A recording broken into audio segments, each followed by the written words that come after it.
ئێوارەتان باش، من سامان بەشارەتیم بەرنامەی حەوپرسیارتان پێشکەش دەکەم. ئەمڕۆ دوای زیاتر لە 45 ڕۆژ وەزارەتی دارایی عێراق تەمویلی موچەی مانگی دوی ڕەوانەی هەرێمی کوردستان کرد. هەرێمی کوردستانیش حکومەتی هەرێمی کوردستانیش ئەمڕۆ خشتەی موچەی بڵاو کردەوە، بەڵام ئەم جارە تۆکانی جومعە و شەمبەی لێ دەرکرد، واتە بە 4 ڕۆژ دابەشێتە بەبێ جومعە و شەمبە. لە کاتێکا هەموو ئەوەی کە دەبێت لە بەغدا و پارەکە هاتووە دەیتوانی ماوەی 1-2 ڕۆژدا تەواوی موچەخۆران توان موچەکانیان وەربگرن دابەش، بەڵام نەیکرد. پرسیارەکە لێرەدا ئەوەیە دەکرێت ئێمە هەموو مانگێک بەم شێوەیە ڕوو لە بەغدا بکەین و بە پاڕانەوە لە تەیفسامی وەروا سەرۆکوەزیران موچەکانمان بۆ بنێرێ یان نەخێریتی ڕێکەوتنێکی کۆنکرێتی هەیە بۆ ئەوەی کە هەموو مانگێک لە کاتی خۆیدا موچە بنێرێ. بەڵام ئەمەیان ئەستەمە، چونکە لە چەند ڕۆژی ڕابردوو ئەوەنەی کە من چاوپێکەوتنم لەگەڵ میوانەکانم کردی بێت لیستی موچە بۆ خۆی کە هەموو مانگێ دەنێرێ کێشەی تێدا، یانی ناتوانرێ پاک بکرێتەوە. هەروەها گرفتێکی دیکە لە بەردەم نەناردنی موچەخۆرانی هەرێمی کوردستان، نەناردنی داهاتی ناوخۆی هەرێمی کوردستانە بۆ بەغدا. ینی تەیفسامی ڕاشکاوانە بە شاندەکەی گوتووە من مانگانە دەبێت 150 ملیار دینارم بۆ بنێرن، بە 51 ملیار دینار ڕازی نابن. ئەمانە کۆمەڵە گرفتن کە یەکلایی نابنەوە لە نێوان هەول بەغدا. موچەخۆریش هەموو مانگێک بێت دڵی لە مشتیدا بێ ئایا مانگە موچە دێ یا خودنا. من ئەمڕۆ لەسەر ئەم تەوەرە گفتوگۆ دەکەم لەگەڵ زۆر بەڕێز ئەحمەدی حاجی ڕەشید، دامی پێشووی پەرلەمانی عێراق، جەنابیان هەردەلیژنەی داراییش زۆر بەخێبێن بۆ سەکەم. دوجار وەزارەتی دارایی موچەی نارد، بەڵام ئەم ڕۆی مار لە ناو خۆمانە گفتوگۆمانە کرد ئەمان و پێشتر حکومەتی هەرێمی کوردستان گوێی نەیە بە ڕۆژۆ پشووەکان موچەی بە زووتین کات کە دواکە و دابەشە کرد بۆی کە موچەخۆر موچەکەی وەربگرێ بەڕاست.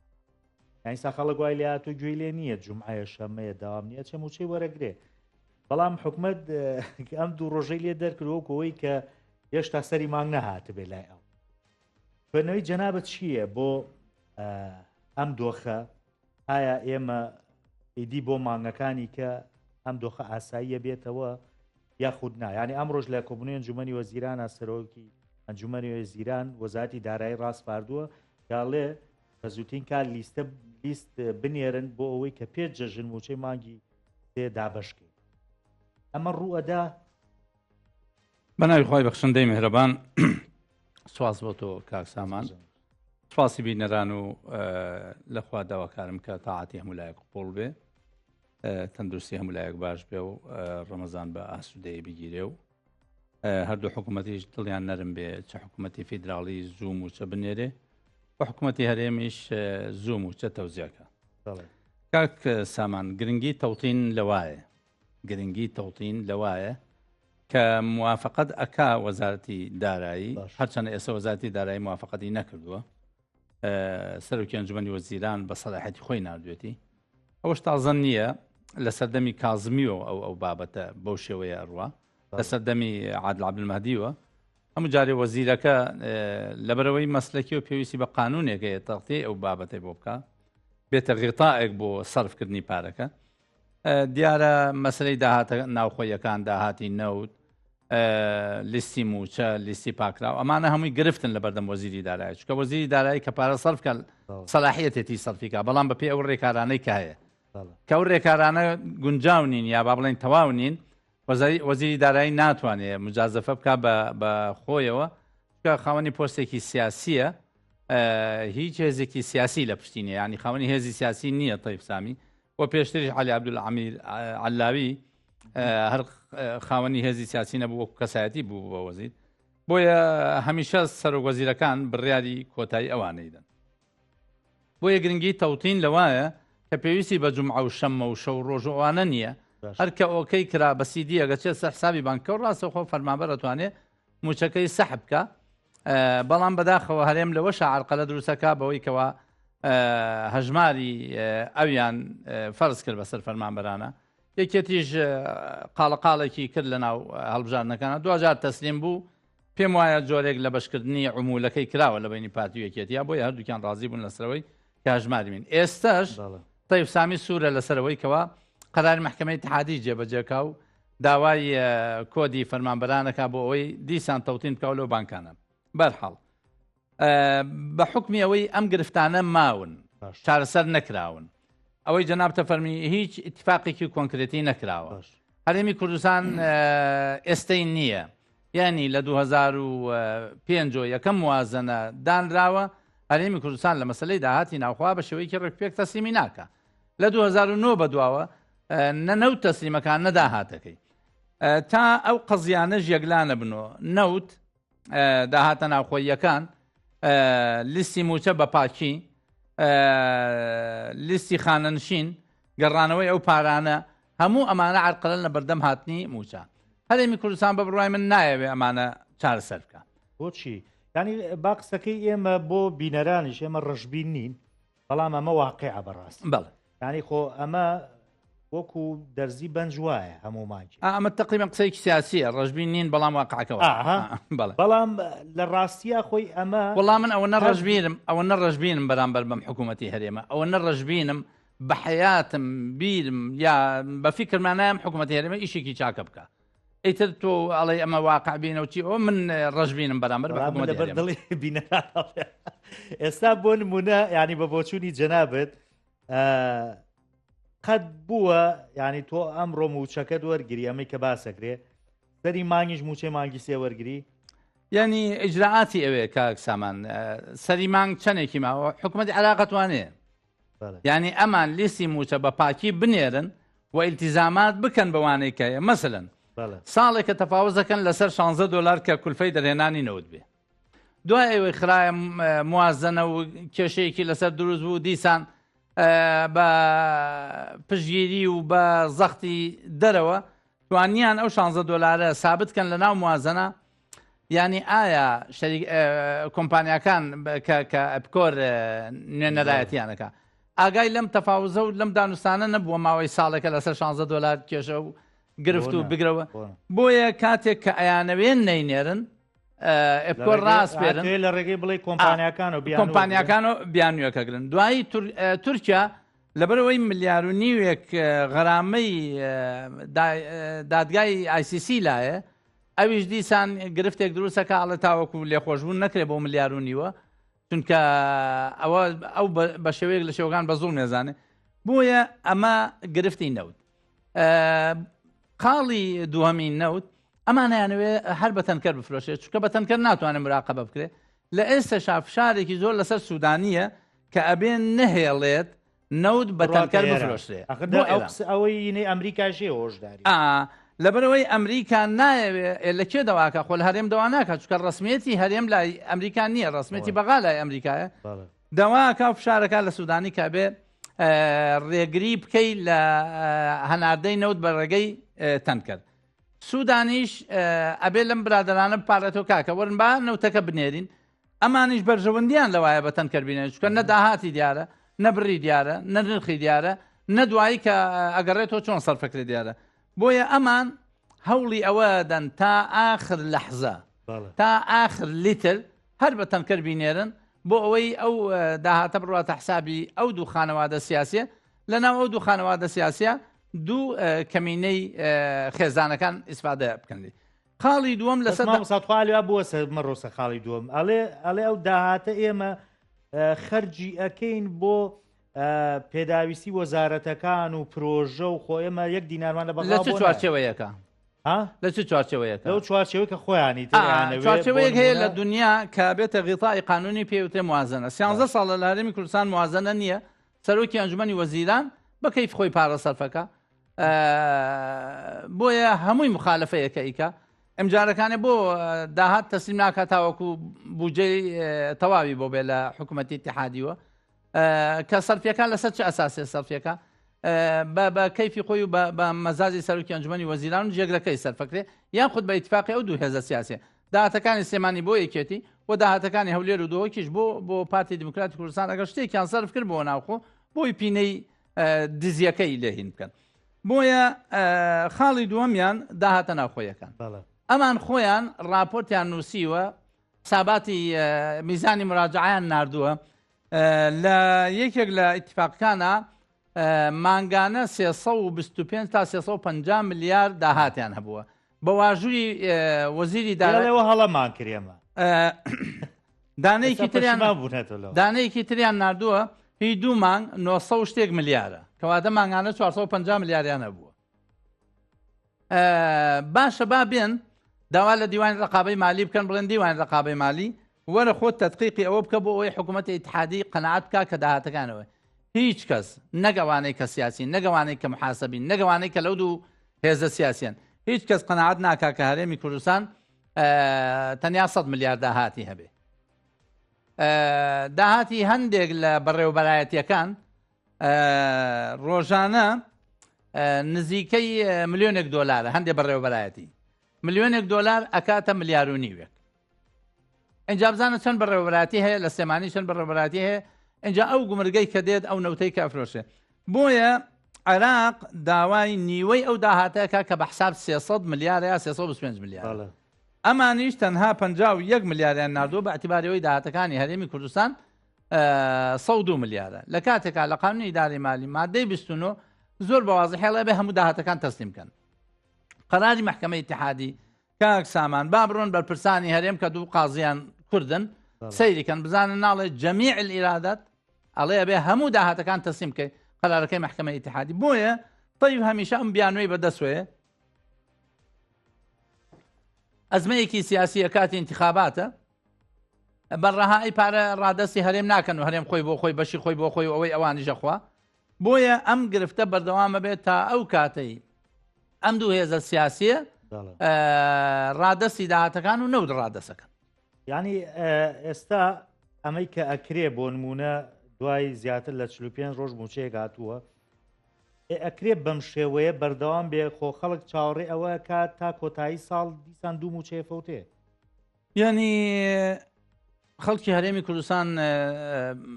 قەدەری وایە کە دوو هێزی سیاسی حکمی بکەن کە ئەو دوو هێزە ئەو مامەڵەکانە لە بری چی بکەن ینی خۆ چیان پێ ئەکرێ بۆ نمونە وەڵاهی ئەیانتوانی شت بکەن لە کاتی انتخاباتەکانە پێم وایە هەر لەم بەرنامەیەکی جەناب تا باسمان کرد کە ملیۆنێک و 500,000 کەس دەنگیاوە بەو سێ حیزبە گریمان 500,000 تەزویر بووە کوی ئەمەڵێن دیزاین کراوە ملیۆنێک کەس دەنگیاوە کەواتە ئەو ملیۆنە کەسە زۆربەی فەرمانبەرە و هی ئەم دوولایەنە سیاسێ بۆی ئەمانە کارێکیان کردووە کە لەسەر دەسەڵات بمێنێ و دەسەڵاتەکەشیان ئەوە ممارەسەکەن کێش معارەزە دەربڕێ ئەگەر لەم لە معارەزە بووی ئەبێ قسە بەو لا بڵێ لەو لاژ معارەزە بووی ئەبێ قسە بەم لا بڵێ بۆ نییە هەرچەنە با زۆریش زۆر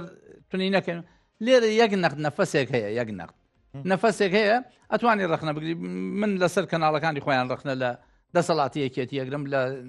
جێگری سەرۆکی ئەنجومەنی وەزیران و بەناو ناوی هێنم بەڵام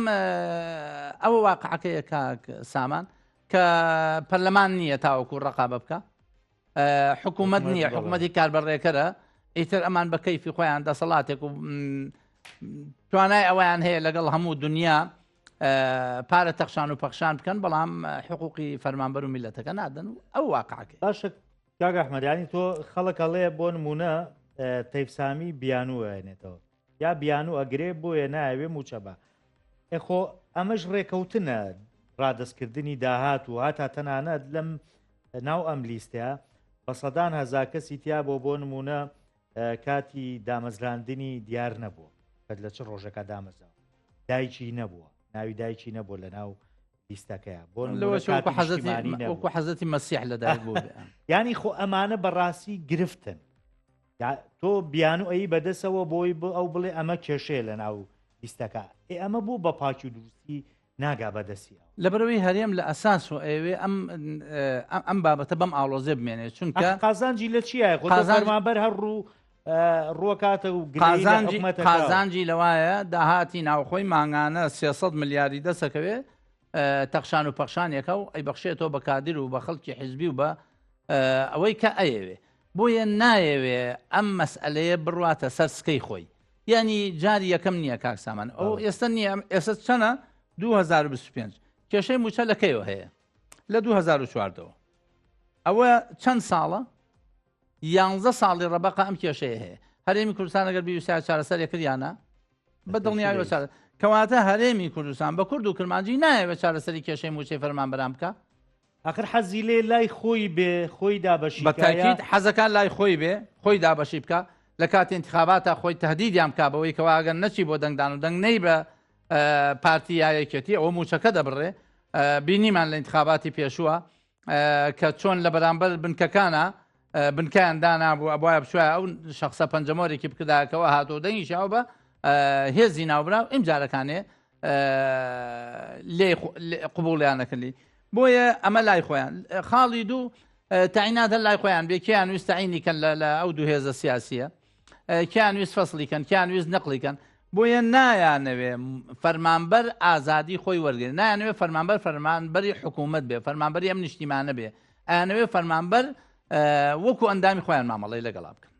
دەگوترا بۆ نمونە بۆ ئێوەمانانەوە عێراقچێتیەکەن یعنی داواتان کردەوە تا موچە ڕادەسی بەغدا کرا کە چێەوە حاڵی بەغدا نەوتچەکەیش ئەوان بێن ڕادەستیان نەکردەوە کاک سامانجیان قسەکە لەسەر ئەمە هەیە ئایا بە دروستی ئەمە ڕادەست کراوە ئایا ئەمان خۆیان ئەرقەلە بەغا بیان و ئەگرێت و بەغاش شامی شەریف نییە هەمیشە ئەوە بەتەکی شامی شەریف نییە گەندەڵی لەوێ هەیە تابی نەقاقەیان هیچ موسسەیەکی حکوومەتی عێراق هیچ هێزێکی سیاسی نییە گەندەڵ نەبێ لەوێ ئەوە لێبووینە تۆ لەوەی کاندەڵ کە گەندەڵی لەوێ گەیشتۆتە چڵۆپۆپە زۆر جار باز لەوە کرێ کوان ئەوانەیە ئەنود نەود ڕادەستکەن دنیا بێتە شامی شەریف ئەوە ئێمەی نەمانود نەود ڕادەستکەن بە تەفاوز و بە ئیتیفاق تەسلیمی کەن تا دنیا بێتە شامی شەریف بەس لیانە پرسییم لیترێکتان تەسلیم کردووە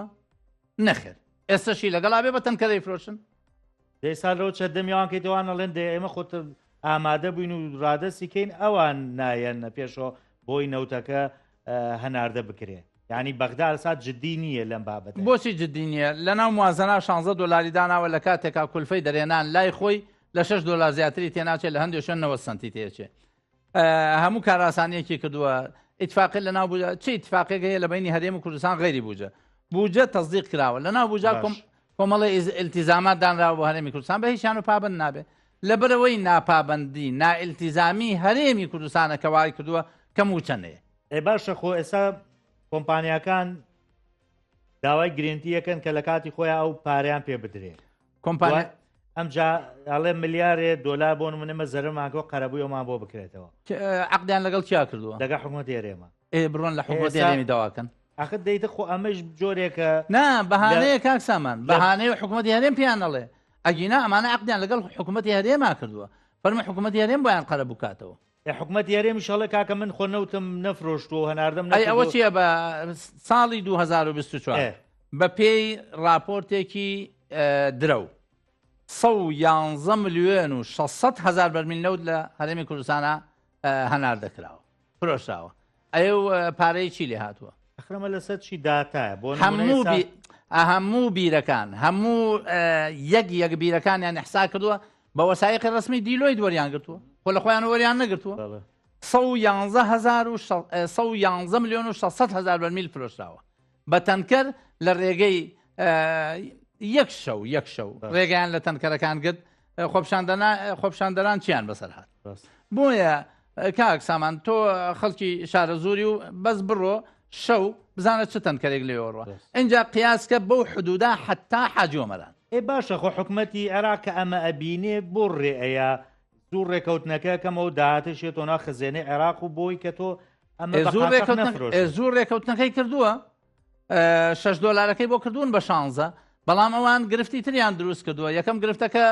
ئەو ئیبکۆرە کاڵە تامن آخر اتفاق و لەگەڵ حکوومەتی اتحادیان ڕێک نەکردووە بیانەکانیان چییە بۆ نمونە کۆمپانیەکان ئەڵێن ئێمە ئەبێ پێشوەخت پارەی دەرهێنانمان بنێ کولفەی ئینتاجمان بنێ لە دنیا شتیوان نییە یان 16 دلارەکە بۆ بەڵێ هەر بە مەبلەغی مقدم دەوایەکەن ئێشتیوان نییە تۆ عقدی لەگەڵ کیا کردووە لەگەڵ هەرێمە فەرمو هەرێم کە نەوتەکەی ڕادەسەکەی هەرێم ڕادەسی عراقیەکە دوای پارەکەت بۆ وەرەگرێ لە دنیا عقودی نەوت عقودی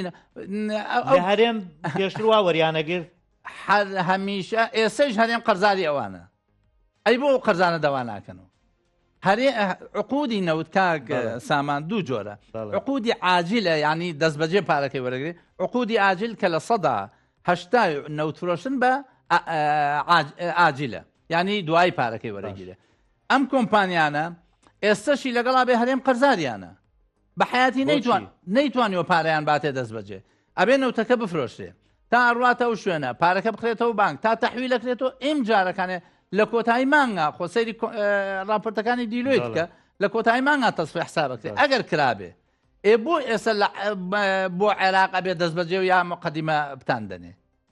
ئەگەر بیانون نییە ئەگەر بیانون ناگەن ئەگەر پیان نەوتون ئەم بیانوە بگرن باش ئەو کۆمپانیانی بەگوێی حکوومەت یاریمی کوردستانەکەن یا دروستتر بڵێم ئەوان قازیان ژیانەوەیە کە لەگەڵ حکوومەت یاریمی کوردستانە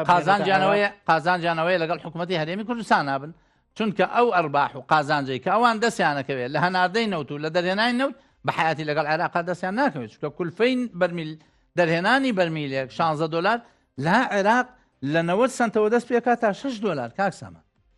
ئەمان بۆیان کراوە بە 16 دلار دوای 6 ڕۆژ متابعە بکرێتەوە لە ڕێگەی شەریکەیەکی ئەجنەبیوە بزان ئەو فعلەن ئەو کولفەی تێچیانە من دڵنیام سوودانی تێپەڕێنێڵێ تێچێ و باوەریگرن و لەو سەرشەیە ڕزگاریان بێ زۆر باشە ئەی ئێستا جمەجوڵی سیاسی هەیە ینی لە عێراقا بۆ نمونە زۆر جار ئەگوترێ یان ئەمە دەنگۆیە سوودانی خۆی جاریوە لەگەڵ تەیفسامی ڕێیەکەیە بۆی کە موچە نەنێرە و بینێرە نمەی نێرە دوجارە ئەو ئەمری پێکاڵە بینێرە بۆی ئیمتیازەکە بۆ خۆی بێ یعنی هەر دوێنێ با من هەر کاکدارە خۆی وە دارەسەکانیانی میوانی من بوو وتیانی کەوتۆتە ناو بانگەشەیە بژاردنە بۆی بڵێن ئەمە سوودانی نردی ئەمە چ قازانجێک لە ماکە دووش هاتنەوەی کازمی بۆ ناو ساحەی سیاسی ینی دۆخەکە بەرەوکوێ ئەبا ئایا ئەو سەر بە چ باڵێکە لە ناو باڵی شیعەکان سونەکان لە ئەقلیمیاز سەر بە چ باڵێک ئێرانە ئەمریکایە طبعا لە بە تاریخی حکوومەتەکەی عادل عەبدولمەهدی بەم دیوە هیچ وەزیرێکی دارایی پارەی نەناردوو چونکە بە پێی شروط و ئەو عقدەی کە هەیە و ئەو ئیتفاقی کە هەیە لە ناو موازنە وەزیری دارایی ناتوانێت موازنە بنێرێ ناتوانێت تەمویل بکە و ناتوانێت پارە بنێرە بۆ هەرێم کە هەرێم بە پێی موازنە بە هیچ کام لە موازنەکان لە عادل عەبدولمەهدی و تا ئێستا شروع ئەو شەرتانەی کە لەسەرەتی جێبەجێ نەکردو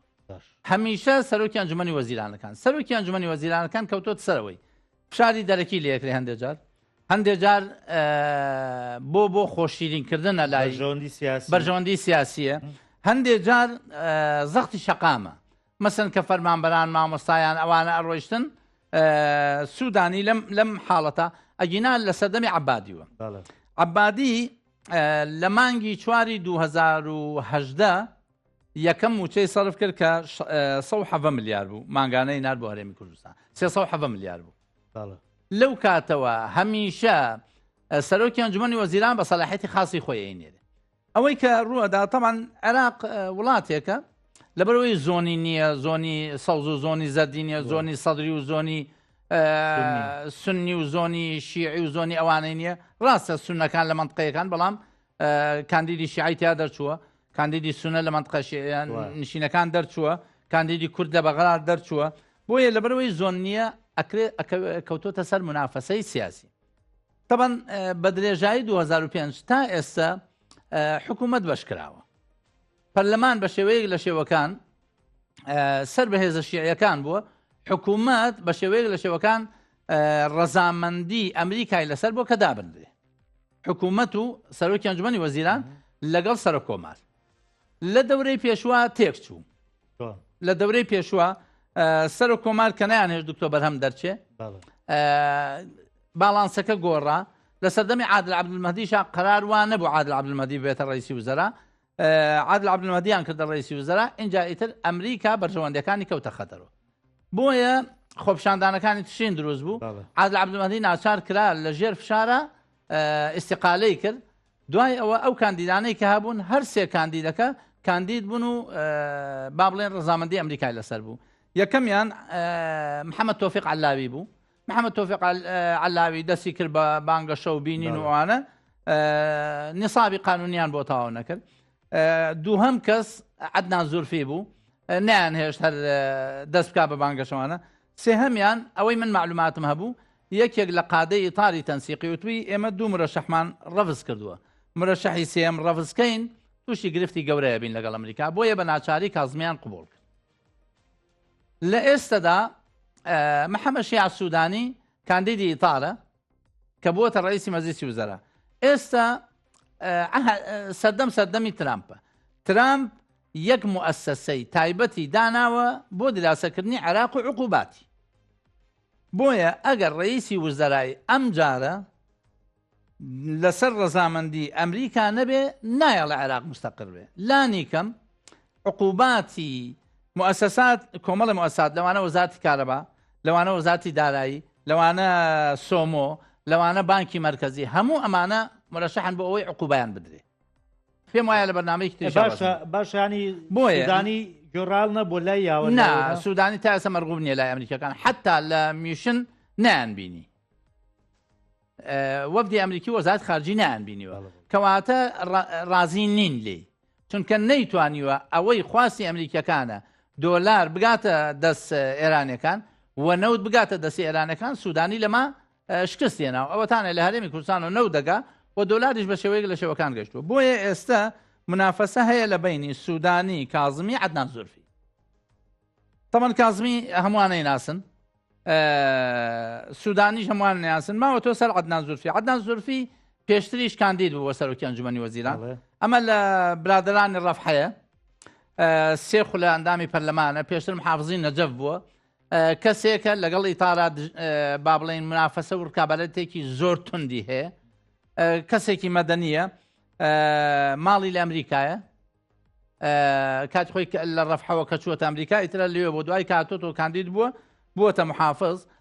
محافزێکی تا ئەندازەیەکی باش سەرکەوتوو بووە ئێستا ئەم سیانە منافەسەکەن من قەناعەتم وایە چانسی عەدنان زولفی لە هەردووکیان باشتر چونکە شیعەیەک هینیان هەیە با بڵێن پرەنسیپێکیان داناوە لە دوای مالیکی نایەڵن کەسێک دووجار سەرۆکی ئەنجومەنی وەزیران بێ بۆیە کازمی چانسی ئەو تۆی نییە چونکە تەجروبەیان کرد و سەرقەی قەرنیش لە سەردەمی ئەوان ڕوویدا سودانیش ئەوەیە کە ئێستا ئەمریکەکان بە تەکید نایەڵن چونکە نەیتوانیوە خواستی ئەمریکەکان ماوە تۆ سەر عەدنان زولفی ئەوەی من ئاگادار بم عەدنان زولفی لە ئێستادا خەریکی لقاعاتێکی چڕ و پڕە کازمیش خەریکی لقاعاتێک و چڕ و پڕە و هات بۆ هەرێمی کوردستان و برادرانی پارتی دیموکراتی کوردستانی بینی و سەرۆکی حکوومەتیشی کاربەڕێکەریشی بینی ئاخر باشە ئێران ئەم کێشە بۆ ئەمە دروست ناکە ئێران هەمیشە کەوتم حکوومەت کە تەشکیل کراوە بە ڕەزامەندی ئەو دوولایەنە بووە یعنی هەم ئێرانەکان و هەم ئەمریکەکان ڕازی بوون لەسەر کاندیدەکانی سەرۆکی ئەنجومەنی وەزیران تا عادل عەبدولمەهدی لە عادل عەبدولمەهدیە ئیتر کاندیدەکە خواستی ئێرانەکان بوو کە عادل عەبدولمەهدیە یعنی ڕۆڵی نابێت یا کاریگەری نییە بە تەکید کاریگەریە بێ بەڵام ئەبێ سەرۆکی ئەنجومەنی وەزیران لە ئێستا بەدواوە کاندیدێک بێت کە ئەمریکەکان ڕازی بن لێ ئەمە لاوازی ئێرانە ئێساوای لات مەسەلەکە لاوازی نییە ئیتیفاق لە عێراق چونکە ئەمریکا کە هاتوۆتە عێراق 5,000 جوندی داوە بە کوشت لەبەر خاتی چاوی کاڵی عێراقیان نەیداوە 20,000 برینداری هەبووە 3 تریلیۆن دیناری دۆلاری سەرف کردووە لە عێراق ئەوێ بەرهەمەکەی بخوا بە تایبەتی ترامپ هینی نییە ترامپ کێ پارە ئەدا مامەڵە لەگەڵەوەکە کێ پارەی هەبێ پشتگیری ئەوەکە بۆیە ئەوێ هەر خواب بکات دەوای ئەو 3 تریلیۆن دۆلارە نەکاتۆ لە عێراق بڵێ ئەوە نەمەسەرف کردو تا ڕوخانم و ئەبێ بیدەنەوە ئەگینا هەرچی هینتانە ئەرسیدەتان هەیە تەجمیدیەکە چونکە ئەمریکا ئەتوانێ جاهد لەوە وەڵام مامۆسامەی پرسا لە جناب بکەم ینی تۆ شارەزایی لەوە هەیە بە تەسەوری تۆ سزاردانی هەندێک بانک لە عێراق ئەبێتە هۆی بەرزبوونەوەی دۆلار بەرامبەر بە دیناری عێراقی یا چی لێ لە داهاتووە یعنی ئێستا گومان هەیە بەرز ببێتەوە هەیشاڵە نا لەو نرخە جێگیر ئەبێ ئەوەستێ ئەگەر سودانی نەتوانێت ڕێ لە دەرچوونی دۆلار بگرێ و ئەگەر ئەخ بۆ ئێستا نەیتوانیوە تا ئێستا نەیتوانیوە هەر ئەڕوا هەر ئەڕوا ئەگەر نەوت هەروە بە بەردەوامی بڕوە ئەگەر ئەو هێزانەی کەوا ئەوانەی حەشت ناچکەوانە قانونیان هەیە هەندێک هێز هەیە میلیشیان لە ناوعێراق ئەگەر ئەوانە چارەسەر نەکەن ئەوە ئەمریکا سزای کۆمەڵە هێزی سیاسی کۆمەڵە کەسایەتی سیاسی ئەوانەی کە نەوتیان ناردووە بۆ ئێران لە پشتی هەناردەی نەوتۆ بوون و کۆمەڵە موئەسسەساتی عراقی لەوانە مەسن وەزارەتی کارەبا پێیان تۆ نابێ غاز لە ئێران بکڕێت باش ئەگەر غاز بکڕێ وەزارەتی کارەبا ئەخەنە لیستی خەزانەی ئەمریکیەوە کە خستیانەوە ناتوانێت هیچ عەقدێک بکە یعنی ناتوانێت قتاغیارێ بڕغویە بکڕێ لە وڵاتان ئەو وەختە هەرچی ئامێر هەیە کە لە تەولیدی کارەباکە ئەکەوێتە بەر هێرشی ئەوەی کە نەتوانێت بەردەوام بێ لە ئیشکردن کەواتە ناتوانێت هیچ عەقدێ بکە هیچ سەفقەیە بکە بانکی مەرکەزی ئەگەر ئەمە لە کۆبوونەوەی نۆی 2020 عەلی عەلاق لە لیژنەی مالی دانیشتبوو وتی ئەگەر ئەمریکا یەک هەفتە دۆلار شەحن نەکا بۆ عێراق باش سعری دۆلار بەرامبەر بە دینارە بێتە 200,000 خاڵی سێ ئەگەر ئەمریکا کۆمپانیای سۆمۆ کە جیهەی وەحیدە بۆ فرۆشتنی تاکەلایەنە کاتوانێت نەوت بفرۆشێت بە جوزئی ئەگەر وەزارەتی نەوت یا کۆمپانیای سۆمۆ بخاتە ژێر حەزری جوزیوە ئەوە ئەو نەوتەی کە ئەفرۆشێ پارەکەی ناگەڕێت بۆیە ئەمانە هەموو ئەگەرن ئەگەر ئەم ئەگەرانە سەوز بوون عراقیەکان و هێزە شیعیەکان و سوودانی و ئەوەیە بێتە ڕئیسی وزەرا گوێیان نەدا بە داخوازیەکانی ئەمریکا ئەو موئەسسەسەی کە لە ئێستادا خەریکی دامەزانی دڵنیابە کە ئەم عقوبانەی عێراقەدا ئەو وەختە عێراق ئەکەوێتە وەزعێکۆ کە لەوە چێ لە نەوەدەکان خراپتر بێت باشە جوابی پرسیارەکەت ئەو وەختە دۆلار چۆن لە کاتی خۆیاگران بوو ئاوا گرانە بێت بەڵام ئەگەر ڕەزامەند بوون کە قەناعەتم وایە ڕەزامەند دەبن چونکە هێزە شیعیەکان مەسەڵەن لەو کۆبوونەوە کە باس یەکەم عەلی عەلاق داوای کرد لە هێزە شیعیەکان کە ئەو بڕیارەی داوتانە لە ناو پەرلەمانە تەبەن بڕیارێک درا لە پەرلەمانە کوردستانە بەشداریان نەکردیا ئیجلال القوات الأجنبية هەموو هێزە بیانیەکان دەکرێت تەبەن ئەم قەرارە دیسان دراوەتەوە بەڵام جێبەجێ ناکرد عەلی عەلاق وتی بە هێزە شیعیەکان وتی یەک تەکلیفم لێتان هەیە بە زووترین کات بچن ئەو قەرارە معالەجە بکەن بۆ فعلا دوای معالەجەیان کرد و بێدەنگیان کرد لە قەرارەکە بۆیە هێزە شیعیەکان چەند کەسایەتێک هەیە لە ناو هێزە شیعیەکانە با ناویان نێنین ئەوانە نظامی سیاسی شیعە ئەپارێزن کە نابێ ئەو غەدرەی لێیان کراوە کە 80 ساڵ دەسەڵاتیان لێسەندن کە زۆرینەن لە عێراقا بە حسابی خۆیان نایانەوێت جارێکی کە ئەو دەسەڵاتیان لەدەست بکەوێ بۆ ئەوەی ئەو دەسەڵاتیان لەدەست نەکەوێ ئەبێ شعرەی معاویە بەکاربێنن کە دژی ئیمامی معاویەن ئەبێ شعرەی ئەمریکا چیەکە ئەبێ لە وەسەتا بگەنەیەک ڕئیسی حکوومەت کەسێک بێ کە دڵخوازی ئەمریکیەکان باشە بەدیلی هاتنی غاز بۆ عێراق ئەکوێ ئەبێ بڕۆن لە دووەلی خلیج و لەگەڵ ئازەربایجان پێ لەگەڵ کۆمپانیا ئەمریکەکانە مامەڵە بکەن غاز لەوانەوە وەرگن ئەگینا ئەمریکا نایڵێت چونکە ئەوێ ئەم سەردەمی ترامپ ئەوێ ئەگەر ئێران ئامادە نەبێ بە تەفاوز دووبارە لەسەر منشانەوەیەکەی ئەوە عقوباتی تازەی بۆ ئینەکەن و عقوباتێکی زۆر مانووکەرە لە ئێستادا کاک سامان نرخی دۆلار بەتمان چەندێک گەشتۆتە 7 ملیۆنوان 9 ملیۆن بەڵە بەڵە بە تاریخی ئێران نەگەیشتووە یعنی کەسێکی ئێرانی ئەگەر 9 ملیۆن موچەکەی بێ واتە تەنها 100 دۆلاری ئێوە بۆ خەڵکی ئێران زۆر قرسە من ئوستازی جامعەی ئەناسم 9 ملیۆن دین 9 ملیۆن تمان حقوقی بوو ئێفەکەیف ئەوان ئەگەر ئوستازی جامعەی بێ هەندێکیان گەشتوتە 16 یعنی یەک وەرەقە ماڵی پێژی ڕاستە ئێران غاز و نەوت و ئەوانەی هەرزان هەر قورسە بەڵام خۆ ئەو شتا ئێران توانای دروستکردنی ئەو هەموو شتەی نییە ڕاستە ئێران دەوڵەتێکی اقتصادەکەی لەسەر حەسار دوو دەوڵەت لە منطقەکە اقتصادەکان لەسەر حەسار دروست بووە اقتصادی ئیسرائیلی کە لە حەسارە خۆی گرتووە اقتصادی ئێرانی کە لە حەسارە خۆی بەڵام تا ئاخر ناتوانێت خۆی بگرێت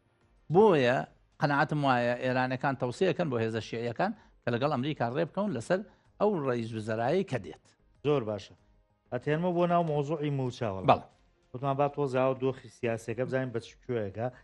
ئێستا ینی منەمەی لە ڕووی قانونیەوە جەنابەت ینی لە ڕووی دارایی و قانونیەوە ئێستا پێشنیارێکی کە هەیە بۆ مۆزوعی خانەنیشی طبعاً پێم وایە 100,000ەکەی لەگەڵ نییە ئەمەی کەی ساعتوە ئەوە قەراڵی سوودانی بۆ خانشینان عێراق وانە بەڵێ بەڵێ ئەبواە بۆنەوە 2 مانگەوەری ناکرێت بەڵێ ئێت نازانم خەرجیەکەنەوە یانە کێشەیەک هەیە لە خاننشینە کاک سامان ویستم یەک شت دێتە دوایی باسی هەموو کێشەکانەکەی ئێستا داوای ئێمە لە 2014 عێراق لە سەدادەی لە فەرمانبەران بڕێ بۆ حەوت بۆ بەدە ئێمە حەوتمان بڕیوە ئەوان دێ ئەوان دەیان بڕ ئەساڵێ وتوێت ئەو سێمەوێ بێ لە فەرمانبە بیبڕنەوە بۆم بنێرنەوە بۆ وەزارەتی دارایی ئێمە باسی هاوتاکنی خانشینە سندوقێکی لە عێراق ناوی سندوقی تەقاعودە باش ئەم سندوقی تەقاعودە تا ئەو کاتەی من لەوێ متابعەمە کرد و دەوای داتا و بەیاناتم لێ کردوون خاوەنی 12 تریلیۆن دینارە سەرمایە 12 تریلیۆن دیناری هەبوو کە لە بانکەکانە کردبووی بە ئیستیسمار و فایدەکەی وەرەگرتو و لە ڕێگەی فایدەکەیشەوە خانشینان ئەیانتوانی بە فایدەیەکی کەمتر پارەوەرگرت تەقاعود هەموو کەس کە تەقاعود دەبێ ساڵانە مانگانە پارەیەکەدا 3 مەرج هەیە بۆ تەقاعود یەکەم سن تەمەنیە بێ بگاتە 6 ساڵ خاڵی 2 ئەبێ خزمەتی کردبێ خاڵی 3 ئەبێ ئیستیقطاعی کردبێ ئیستیقطاعی تەقاعودی دابێ ئەم 3 خاڵە خاڵی سەرەکی بۆ نمونە من لێرە چەند ساڵێکم هەبوو خزمەت 9 ساڵی ئەنجومەنم هەبوو 8 ساڵی تربیەم هەبوو ئەوە 7 ساڵ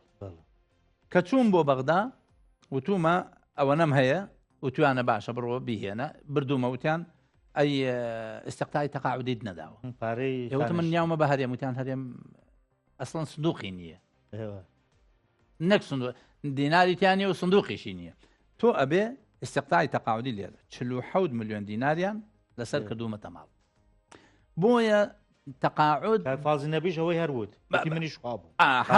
هەمومان هەموو کەسێک کە لە عێراق تەقاعود بووە ئەوەندە ئیستیقطاعی تەقاعودی ئەو فەترە لە کاتێکی شاتۆ لێرە هەر لێت بڕاو لێرە لیان بڕیوین هەموویم تەسیمێم حکوومەتە دزە کردووە جا خەفەتیەوە خۆمەم دزانە خواردویانە ئەگینا بدرایە بە خێر و سەدەقە مشکلەم نەبوو بۆیە سندوقی تەقاعود جیاوازە سندوقی تەقاعود پارە لە سندوقەکەدا سندوقی تەقاعود 2 پارێک دێ کاک سامان یەکیان پارەی حکوومەتە مانگانە کە لە سادە لە فەرمانبەرەکە بڕێ لە 150 حکوومەت دەیخاتەوە سندوقە بووی بەڕێستان ئەبنە فەرمانبەر هەموو مانگێ لە 150 موچە ئیسمەکەت ئەچێتە ناوە سندوقە خۆشی لە سادە دەی ئەمە بێتە لە 125 ئێستا سندوقی تەقاعود ئەڵێ حکوومەت تۆ بڕیاری داوە من موچەی خانشینی هەرێم سەرفکەم پارەی نەداوە نە تۆ پارە نییە هیچ تۆ پارە نەخستوتە ناو سندوقەکە بۆی ئەویش پارەی نەخستوتە ناو سندوقەکە ئەی من لە چی بیدەم بۆیە دەوای ئەو لە ساسەیەەکە ئێستا ئەگەر ئەوە جێبەجێ بێ ئەو لە ساسیان لێوەرنەگرن و پاریان لێوەرنەگرن ئێمە ژەچین سکاڵای یاساییەکەی نێڵێن بۆچی لە ئێمەتان وەرگرتووە باشە بەس آخر هەر بەجددی ئەمە حەقانی کاک ساما ئەمە پرەنسیپی جیهانیە هەر کەس کە خانەنشین نەبێت لە دنیا بڕۆ لەکوێ ئەپرسی کە دووشەڵ حکوومەت بێ ئەو کەسەی کە خانەنشینە بێ خزمەتی کردبێ بێ پارەی تەقاعودی ناخۆ ئەمە بۆ فەرمانبەر ڕێک دروست وایە کردوێتی فەرمانبەر جا دزەکە لێراکێ حکوومەتی هەرێمە ئێوە ئەنا خۆ تۆ فەرمانبەرێک من 20 ساڵ خزمەتم 20 ساڵ حوتم لێ بڕن پارەم ماوە من پارەم ماوە دزەکە دۆزراوە تۆ بەس پارە نادا ئەی بۆچیە بێ فەرمانبەر بیە لەبەرەوەی ئەڵێن ئەو فەرمانبەرانە فەرمانبەری ئەو حکوومەتن کە ڕێیەکان منطقی نییە ئێمە لێمان پرسین یعنی لە ناو لیژنەی مالیە من لێم پرسین وتم هەر بە قسەیەکی منطقی بکەین ئێوە ئەگەر لە بەسرە ئەسعەد عیدانی ڕێگری بکات لە نەوت نەیەڵێ پارەی خانەنشین بێتەوە پارەی خانشین لە محافزەکە نابڕێ ئەگەر نێ ئێوە عقوبەی مۆزەفەکان لە دەنیا عقوبەی ئەسعەد عیدانی کە محافزە وتیان عقوبەی ئەسعەد عیدانی و ڕێگەی گرین و سزنیەکەین و هێنەمە ئێوتم ئەوانەی فەرمانبەرەکانی هەرێم پارەیان داوە بە هەرێم